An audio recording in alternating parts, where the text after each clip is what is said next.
Selamat pagi Okezoners, dan kita bergabung kembali di Morning Zone dengan format yang baru ya. Kita lebih santai ngobrol-ngobrolnya. Kalau biasa kita menggunakan set studio di radio gitu ya. Kita sekarang menggunakan sofa ngobrol santai bersama saya Andri Susanto dan juga redaktur dari Okezone Alan Pamungkas di sini. Apa kabar Om Alan? Sehat Om Andri. Sehat, gimana ya? kabarnya? Baik. Suasana baru, kayaknya nuansa baru. Nuansa Ya kan, nuansa baru, kita lebih santai nih ya. Jadi ngobrolnya lebih enak. Moodnya berbeda ya? Moodnya berbeda. Dan tidak lupa ini kita disaksikan oleh 3.000 orang nih.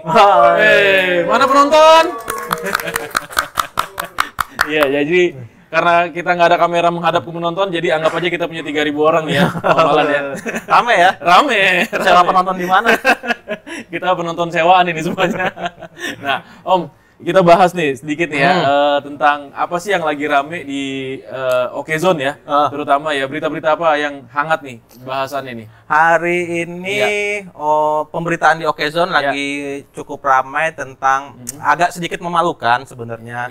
Cukup mencoreng nama Indonesia gitu. Apa tuh? Pemberitaan dari perilaku yang dilakukan oleh Uya-Kuya di Amerika. Oh. Gitu. Anggota dewan ya? Uya-Kuya dengan beberapa kerabatnya gitu ramai viral di TikTok, di Instagram, sedang melakukan konten wawancara di depan puing-puing rumah korban kebakaran Los Angeles. Gitu.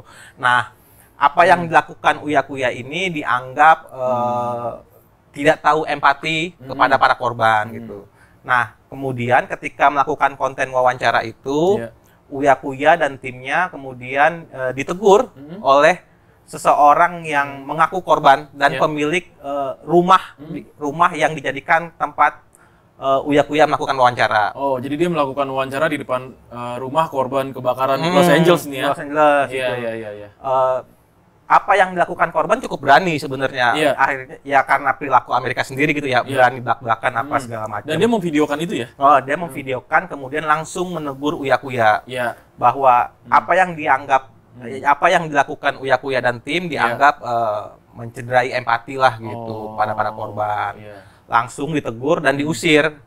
Karena kan di Amerika kan properti seseorang sangat dihormati kan. Itu private property private property itu sangat dihargai. Kemudian ketika si korban mengaku ini propertinya, Uya-Kuya juga langsung meminta maaf dan kemudian pergi gitu.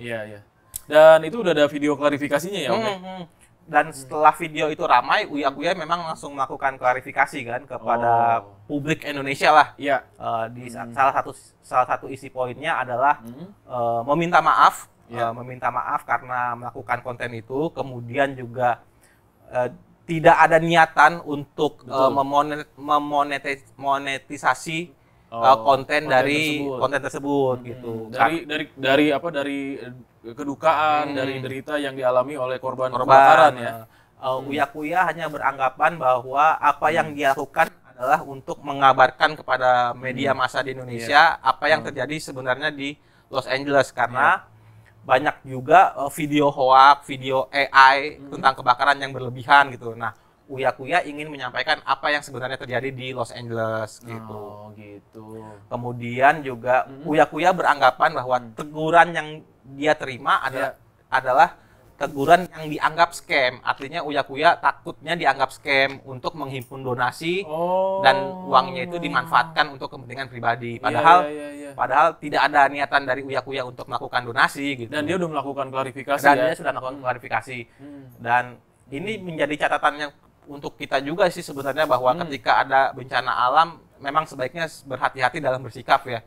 Terutama ketika mengunjungi, karena bagaimanapun korban mempunyai sisi traumatis gitu. Kemudian ada orang yang datang kemudian membuat konten, memvideokan, takutnya mencederai rasa sakit hati dari si korban. Betul. Dan memang kita juga harus hati-hati bermain media sosial juga ya, apalagi di tempat bencana tuh. Karena banyak banget kan. Ya kan, orang bukannya nolongin orang malah videoin. Nah, gitu. Jadi kesannya bad news is a good news.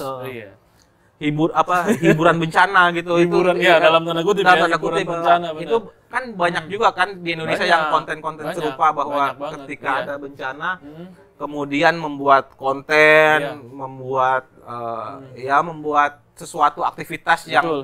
bukannya menolong si korban, Iya. tapi justru memberikan beban tersendiri bagi si korbannya gitu. Itu Iya yang sih, itu yang benar, cukup. benar. Dan Oh, kita ya. juga nggak tahu loh. Kayak misalnya kita mengambil gambar video korban gitu, tapi kan kita nggak memikirkan keluarganya, kita nggak memikirkan temannya, Betul. orang tuanya, anaknya mungkin gitu ya, yang ya akhirnya jadi apa ya kayak collateral damage-nya banyak gitu iya, sebenarnya, benar, ya kan? Jadi akhirnya banyak yang dilukai dalam tanda kutip Betul, gitu, betul, perasaan dan betul. segala macamnya, ya kan? Dan Uya juga untungnya tidak ada konten tentang itu kan akhirnya. Oh, setelah dia minta maaf. nggak bikin konten itu ya akhirnya ya? Tidak ada konten itu di media sosial atau di YouTube-nya. Dia mungkin. menghapus konten ya? Dia tidak melakukan itu. Hmm. Jadi akhirnya dia murni meminta maaf juga. Iya, Dan iya, iya. ya Uya juga harus berhati-hati karena kan dia sekarang bukan cuma artis tetapi Betul. juga anggota dewan kan. Dan representasi ya, Eh, representasi Indonesia lah. gerak-gerik dia sebagai anggota dewan sudah tidak lagi bisa dianggap sepele gitu. Iya, iya, Maksudnya iya benar. apa yang dia lakukan memiliki imbas dan Betul.